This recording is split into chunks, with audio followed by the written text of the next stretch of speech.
Guten Morgen, lads and lassies, and welcome back to the YouTube. So, let me just turn off the radio. Today, we are doing a little bit of a Q&A. Long story short, I had a really cool video planned for last week to film, but unfortunately, due to COVID in Ireland, very last minute, part of Ireland got put into lockdown, so I wasn't able to go and do the video, but it will happen at a later date, so not to worry about that. Now, before we even start the video, I do want to mention that recently I filmed an edit, and if you follow me on Instagram, you would have seen I talked about it or posted about it. But if not, I'm going to show you a little preview, and then the link to the full version is below in the description. I started out as the young, eager kid that this was a special thing. I moved to America at 19 to go full-time pro wakeboarder, and I basically kind of failed at getting into their pro tour, and I never really got much media. I decided to do the whole YouTube thing, and at the beginning got a bit roasted, was in the industry, but I kind of held tough with it, and I'm glad I did, because then it's basically transformed my whole career in wakeboarding. It's opened every door ever.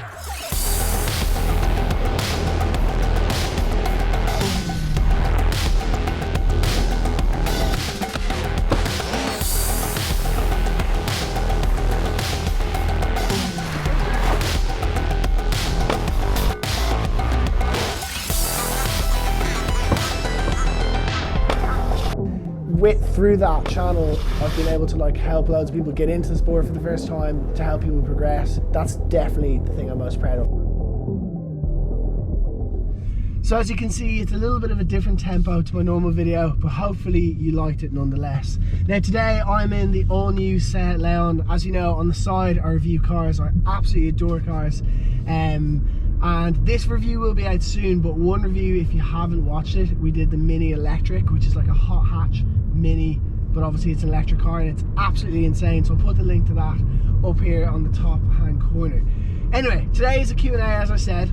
So the first question is about hybrid boards, and how do hybrid boards compare to just a boat board or a cable board. Effectively, if you don't know, a hybrid board is a board that is supposedly good on the cable and good on the boat.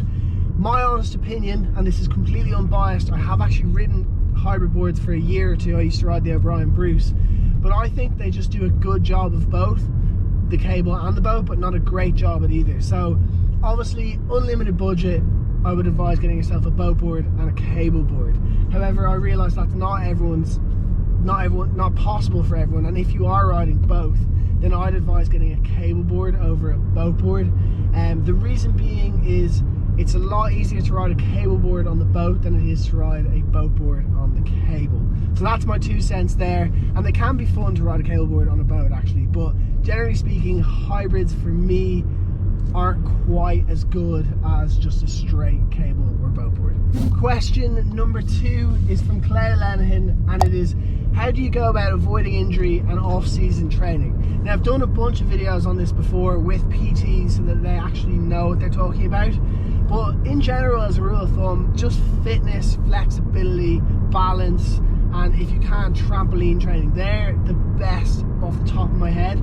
And there is obviously certain things that will help more than others, but general level of fitness and being flexible is probably as much off-season training as you can. It's very hard to replicate the muscles and the way it activates your body within wakeboarding.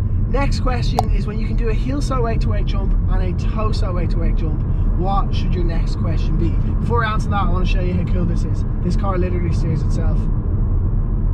It's pretty cool. Most cars do that nowadays, but anyway, just looks cool. So, first trick from there, in my opinion, should be mastering the basics. So getting grabs, something like an indie grab, heel saw wake-to-wake 180, toe saw wake-to-wake 180, switch riding. And after that, when you can do all that, then it's time for, let's say, your first kind of intermediate to advanced trick, which would be like a 360, a back roll, a tantrum, front roll scarecrow, one of the basic inverts. Usually people find the back roll or the tantrum easiest. Often people ask me which is easier, and it's completely subjective to you. So I found a back roll easier, but so many people find tantrums easier. So that would be my advice there, but always kind of spend too much time on the basics, because at the end of the day, the basics are so vital, particularly for progression in the long run. Question number 4 is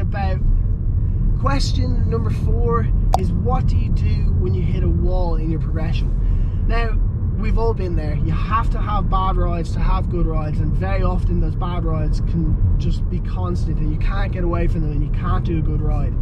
And the reality is that sometimes that happens, and I think it's important to remember that it's not all about progress. And I absolutely love progress, and that's one of my favorite things across the board, but obviously it's not always possible. And so you always have to remember why you started in the first place, which is it's a hobby or it's for fun or whatever it is. So don't forget to go back to your your roots and just enjoy yourself, because for the most part, most of you are just doing it recreationally. And if you're out there riding and having fun with your friends or with your family, that's all that really matters. And then at the end of the day, any progress that comes on that is like the icing on the cake. So don't stress too much. But again, just mastering the tricks you can do, so that ideally, let's say you can do all the basic inverts but you can't learn a mow. The better you get those basic inverts, the better you get the blind landing, the more chance you will of breaking down, the more chance you will have of breaking down that barrier. And so that would be my advice there in terms of breaking any barriers when it comes to progression. Question number 5 is, how do you pronounce your second name? So my second name is very Irish.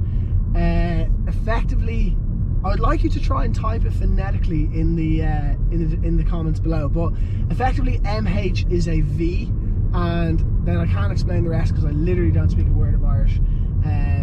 But yeah, it's spelled C-A-O-I-M-H and it's pronounced David O'Queeve. Believe it or not, actually, fun fact, one time I was in America and someone told me that I spoke really good English for someone from Ireland. Next question is in relation to quality of boards, and does it make all that much of a difference?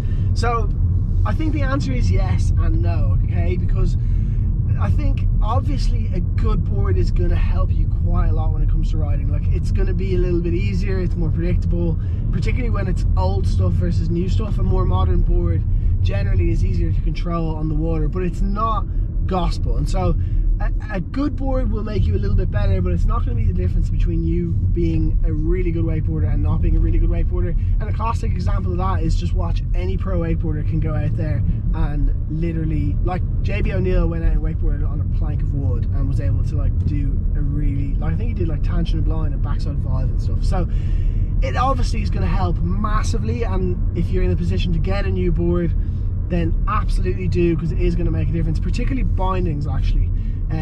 But it's not going to be the difference, and it's not an excuse. The following question actually runs pretty well in line with that, and it is, why haven't we seen a cable Doc Valhalla or a cable David O'Queeve board? And it's funny you might say that, but I'm just going to leave it there because I don't know the situation with COVID and when things that could potentially happen are going to happen, but I'll just say it's an interesting question. Are you going to go to Lithuania 313 CablePark? So that cable looks incredible. I heard that they're expanding on it now, which is just insane. I did see another question actually that was about how much does it cost to set up a full-size cable, and it's a lot. I'm pretty sure, like, by the time you add in everything, like the obstacles, the minis around it, it's north of $1 million US. There's a lot of money, and 313 are really pumping it out. So yes, absolutely, it was on my list of places to go to this year. Unfortunately, for obvious reasons, I still can't travel at all. Ireland, we still have part of Ireland in lockdown. It's completely chaos at the moment. So unfortunately, I don't think I'm going to get there anytime too soon. But 1 billion% I will go there, hopefully in the next year. The next question is actually from a friend of mine and a business partner, Toby Yo, and he's asked, what do I think of the sport in general and the direction that wakeboarding is going? And it's an interesting one because obviously this year a huge thing happened, that all the contests have had to go digital, and it's been very fascinating to watch as a fan of wakeboarding. And so what I think we need to do is get some more fans into the sport. I think we really need to focus on the grassroots part. What I absolutely love about wakeboarding and what I hate the most are the same things, and that's kind of the innovation of everything. So in so many ways, as a fan and a real enthusiast, watching all these crazy tricks on these massive wakes is absolutely sensational to see, and I look forward to like Corey doing double tangent blind first trick on a virtual contest, or a 1260, and it just constantly blows my mind. But on the flip side, it almost is unachievable for many grassroots riders, and so on the flip side, I think it would be really cool to have all this and have it all in its place, but also to put a huge amount of energy into the grassroots stuff. In Ireland, we used to do a very good job of it, and this year obviously we're not, but hopefully next year that'll resume, and really focusing on just the kind of fun aspect, getting more people involved in the sport, because the more people that's in it, the more eyes will be on that stuff, and then the more it can grow. So I think if the whole industry put a little bit more effort into the grassroots thing, I think it would pay off a huge amount. And that's what I do. And obviously not everyone should do this, because without guys like Mike Dowdy and Corey and Harley pushing the limits, there's nothing to look up to. So you do still need that, but obviously then I also think there should be a little bit more of a focus on some of the basic stuff and things for the grassroots. But that's just my opinion. It's not necessarily the right thing, but I do like that people are adapting to the whole digital age of it. I actually like the digital contests.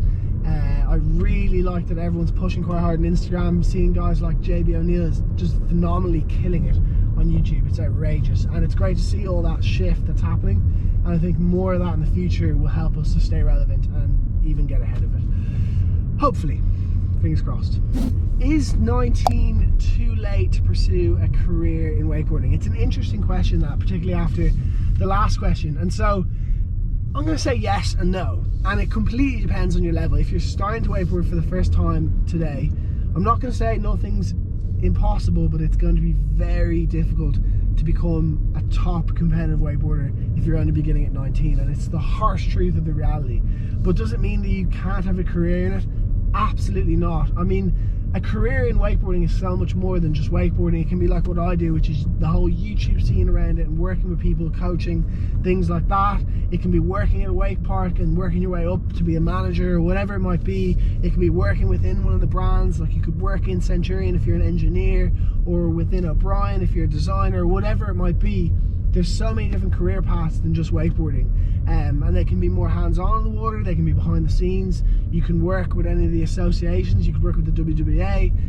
There is so much possibility. So obviously 19 is so young, you have years ahead of you, so absolutely not too late.